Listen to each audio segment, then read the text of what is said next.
ইসমাইল বয়স 21। তিনি মসজিদের ইমামের ছেলে এবং সেও একজন মাদ্রাসার শিক্ষক। তার জীবন কেটেছে তসবিহ আর কিতাবের পবিত্র ঘ্রাণে।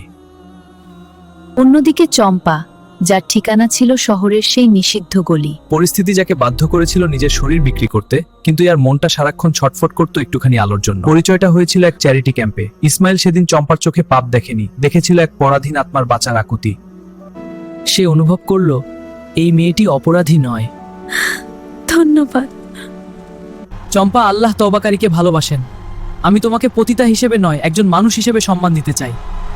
যাকে হাজার পুরুষ টাকার বিনিময়ে দেখেছে, সে কি ঘরের বউ হতে পারে? প্রকৃত ধর্ম মানুষকে ঘৃণা করা নয়, উদ্ধার করা শেখায়। আপনারা আমাকে সমাজ থেকে তাড়িয়ে দিবেন, তাতে আমার দুঃখ নাই, কিন্তু মনে রাখবেন, অন্ধকার থেকে কাউকে আলোয় আনা সব থেকে বড় পুণ্য।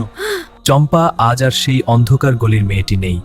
সে এখন একজন দিনদার নারী। ইসমাইল প্রমাণ করেছে মানুষের অতীত দিয়ে থাকলে নরক থেকেও জান্নাতি ফুল ফোটানো সম্ভব। অতীত দিয়ে মানুষকে বিচার করবেন না। এই গল্পটি যদি আপনাদের ভালো লাগে তবে শেয়ার করুন।